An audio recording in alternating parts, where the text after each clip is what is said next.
നമസ്കാരം സുസ്വാഗതം എൻ്റെ പേര് Shilpa and you watching my channel Shilu talks. നമ്മളെല്ലാവരും തന്നെ വളരെയധികം ശ്രമകരമായിട്ടുള്ള ഒരു സിറ്റുവേഷനിലൂടെയാണ് കടന്നു പോകുന്നത്. അതുകൊണ്ട് എല്ലാവരും മാക്സിമം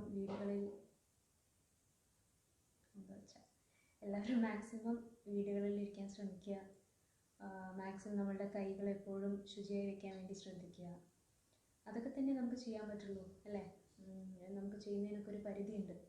ഇനി എത്രയും പെട്ടെന്ന് വാക്സിനൊക്കെ കണ്ടുപിടിച്ച് എല്ലാം നോർമലിലേക്ക് എത്രയും പെട്ടെന്ന് പോകട്ടെ എന്ന് നമുക്ക് പ്രാർത്ഥിക്കാം. എല്ലാവരും ഈ വീട്ടിലിരിക്കുന്ന ഈ ഒരു സമയത്ത് എല്ലാവർക്കും അത് ഉപയോഗപ്രദമാവുന്ന ഒരു ചെറിയ ഐബ്രോ ഷേപ്പിംഗ് ട്യൂട്ടോറിയലായിട്ടാണ് ഞാൻ വന്നിരിക്കുന്നത്. വീഡിയോ കണ്ടു നോക്കൂ, ഹെൽപ്ഫുൾ ആവുമെന്ന് ഞാൻ വിചാരിക്കുന്നു. ഓക്കെ, അപ്പോൾ നമുക്ക് ട്യൂട്ടോറിയൽ കാണാം.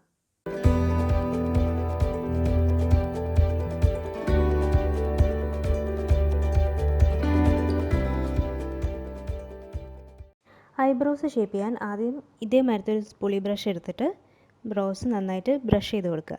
തുടക്കത്തിലുള്ള ഭാഗത്തൊക്കെ കുറച്ച് മുകളിലേക്കായിട്ട്, പിന്നെ ടുവേർഡ്സ് ദ എൻഡ് നമ്മൾ കുറച്ച് ഇങ്ങനെ ചെരിഞ്ഞിട്ടുള്ള രീതിയിലാണ് ഇത് ബ്രഷ് ചെയ്ത് കൊടുക്കേണ്ടത്. ഇങ്ങനെ നമ്മൾ ബ്രഷ് ചെയ്ത് ഒതുക്കി വെച്ച് കഴിഞ്ഞാൽ നമുക്ക് ഇത് എവിടെയാണ് എക്സസ് ഹെയർ ഗ്രോത്ത് ഉള്ളത്, എവിടെയൊക്കെയാണ് നമുക്കത് എടുത്ത് കളയേണ്ടത് എന്നൊക്കെയുള്ള ഒരു ചെറിയൊരു ഐഡിയ നമുക്ക് കിട്ടും. ഇപ്പം ഇവിടെ കാണുകയാണെങ്കിൽ എൻഡിലേക്കുള്ളൊരു ഭാഗത്ത് കുറച്ചധികം എക്സസ് ഗ്രോത്ത് ഉള്ളതായിട്ട് നമുക്ക് കാണുന്നുണ്ട്. അപ്പോൾ നമുക്കത് എളുപ്പത്തിൽ മനസ്സിലാക്കാൻ സാധിക്കും. അതിന് വേണ്ടിയിട്ടാണ് നമ്മളിത് ബ്രഷ് ചെയ്ത് കൊടുക്കുന്നത്.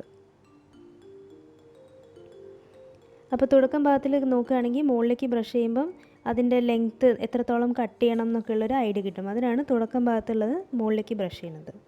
ഇതിൻ്റെ സെക്കൻഡ് സ്റ്റെപ്പ് എന്ന് പറയുന്നത് ഒരു ഐബ്രോ പെൻസിൽ എടുത്തിട്ട് നിങ്ങളുടെ ബ്രൗസ് ഔട്ട്ലൈൻ ചെയ്യുക എന്നുള്ളതാണ് രണ്ടാമത്തെ സ്റ്റെപ്പ്. ഇത് ഇങ്ങനെ ചെയ്യുമ്പോൾ എന്താണെന്ന് വെച്ചാൽ നമുക്കൊരു ഗൈഡ് ലൈനാണത്. അപ്പം നമ്മൾ ഇത് എടുത്ത് കളയുന്ന സമയത്ത് അധികം എടുത്ത് കളയാതിരിക്കാൻ വേണ്ടിയിട്ട് ഒരു ഗൈഡ് മാതിരി യൂസ് ചെയ്യാനാണ് ഈ ഔട്ട്ലൈൻ നമ്മൾ ഇട്ട് കൊടുക്കുന്നത്. കുറച്ച് ലൈറ്റായിട്ട് നിങ്ങൾക്കത് മനസ്സിലാവുന്നുണ്ടെങ്കിൽ ഈ സ്റ്റെപ്പ് ഒഴിവാക്കാം, ആവശ്യമില്ല. ഇനിയിപ്പോൾ അത് അങ്ങനെ ഒരു ആദ്യമായിട്ട് ചെയ്യുകയാണ്, ഒരു ഐഡിയ കിട്ടാൻ വേണ്ടിയിട്ട് അങ്ങനെയാണെങ്കിൽ നിങ്ങൾക്കിത് വരച്ചു കൊടുക്കാം.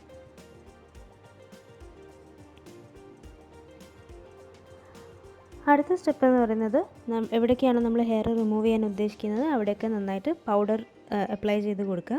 ഇങ്ങനെ ചെയ്യുന്നതുകൊണ്ട് ആ ഏരിയയിലുള്ള എക്സസ് ഓയിലൊക്കെ റിമൂവ് ആവും. പിന്നെ എന്തെങ്കിലും കോൺടാക്ട് ഇറിറ്റേഷൻ വരാൻ സാധ്യത ഉണ്ടെങ്കിൽ അതിനെ ഒന്ന് റെഡ്യൂസ് ചെയ്യാനും സാധിക്കും.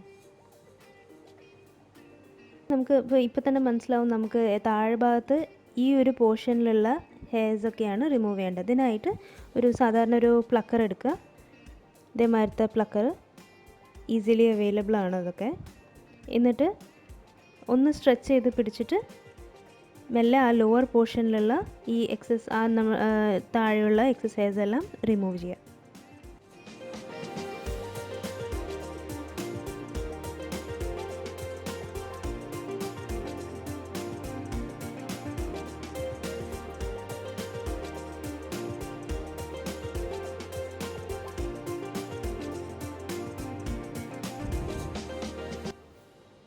ഇപ്പോൾ ഐബ്രോൻ്റെ താഴെയുള്ള പോർഷനിലുള്ള എക്സസൈസൊക്കെ ഞാൻ പ്ലക്ക് ചെയ്ത് എടുത്തിട്ടുണ്ട്. ഇനിയിപ്പോൾ അടുത്തത് മോൾ ഭാഗത്തുള്ള ഹെയർസാണ് നമുക്ക് റിമൂവ് ചെയ്യാനുള്ളത്. അതിന് വേണ്ടിയിട്ട് ഇതേമാതിരത്തെ ഒരു ചെറിയ ഫേസ് റേസർ എടുക്കുക.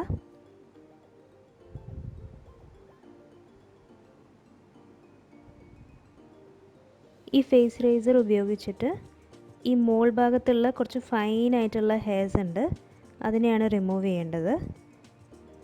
ഇപ്പം മെല്ലെ ഇങ്ങനെ ഒരു ഡൗൺവേർഡ് സ്ട്രോക്സിൽ ചെറിയ ചെറിയ സ്ട്രോക്സാണ് ചെയ്യേണ്ടത്, ശ്രദ്ധിച്ച് ചെയ്യേണ്ടതാണ്. ഇങ്ങനെ മെല്ലെ മേൽഭാഗത്തുള്ള ചെറിയ ഫൈൻ ഹെയർസിനൊക്കെ മെല്ലെ ഷേവ് ചെയ്ത് കളയാം. ഇപ്പം തന്നെ വലിയൊരു വ്യത്യാസം മനസ്സിലാവുന്നുണ്ടാവും രണ്ട് ഐബ്രോസും തമ്മിൽ. നെക്സ്റ്റ് പിന്നെയും ഇതേ ഒരു സ്പൂളി എടുത്തിട്ട് തുടക്കത്തിലുള്ള ഹെയർസൊക്കെ മേലേക്ക് ബ്രഷ് ചെയ്യുക. പിന്നെ ഇതുപോലത്തെ ചെറിയ സിസേഴ്സ് കിട്ടും. ആ സിസേഴ്സ് ഉപയോഗിച്ചിട്ട് ലെങ്തി ആയിട്ട് നിൽക്കുന്ന ഐബ്രോസ് ഒക്കെ കട്ട് ചെയ്ത് കൊടുക്കുക.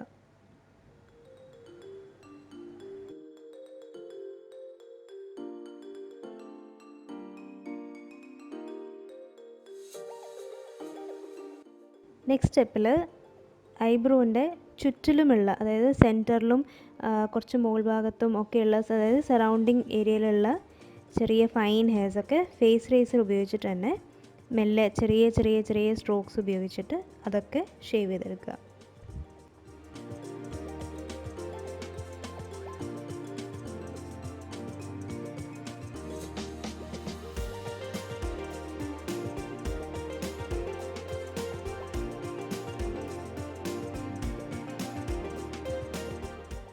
ഇപ്പം ഞാൻ ഒരെണ്ണം ചെയ്തിട്ടുണ്ട്, ഇനി മറ്റേതും കൂടെ ചെയ്യാം. ഇപ്പോൾ രണ്ടും ചെയ്ത് കഴിഞ്ഞു. ഇനി എക്സസ് താഴെ മുഖത്തേക്ക് വീണ ഹെയർസൊക്കെ ഒരു ബ്രഷ് എടുത്തിട്ട് മെല്ലെ ബ്രഷ് ചെയ്ത് കളയാം. ഇവിടെയൊക്കെ എനിക്ക് ചെറിയ ചെറിയ ഗ്യാപ്സ് ഉണ്ട്, എനിക്ക് കുറച്ച് സ്പാർസ് ആയിട്ടുള്ള ബ്രൗസാണ്. ഏറ്റവും ലാസ്റ്റ് സ്റ്റെപ്പ് എന്ന് പറയുന്നത് മോയ്സ്ചറൈസ് ചെയ്യുക, എന്നിട്ട് ചെറിയൊരു മസാജും ചെയ്ത് കൊടുക്കുക. കാരണം നമ്മൾ ഇത്രയും നേരം അത് പ്ലക്ക് ചെയ്യും ഷേവ് ചെയ്യും ഒക്കെ ചെയ്തതാണ്. അപ്പോൾ ആ സ്കിന്നൊന്ന് സൂതൻ ചെയ്യാൻ വേണ്ടിയിട്ട് നല്ലൊരു മോയ്സ്ചറൈസർ എടുത്തിട്ട് ആ ഏരിയയിലൊക്കെ നന്നായിട്ട് ചെറുതായിട്ടൊന്ന് മസാജ് ചെയ്ത് കൊടുക്കുക. ഞാനിവിടെ യൂസ് ചെയ്തത് ഹിമാലയൻ്റെ മോയ്സ്ചറൈസറാണ്. അപ്പോൾ ഇത്രയേ ഉള്ളൂ, സിമ്പിൾ പരിപാടിയാണ്. എല്ലാവരും ഒന്ന് ട്രൈ ചെയ്ത് നോക്കൂ. അപ്പോൾ നമുക്ക് അടുത്ത വീഡിയോയിൽ കാണാം. Bye bye.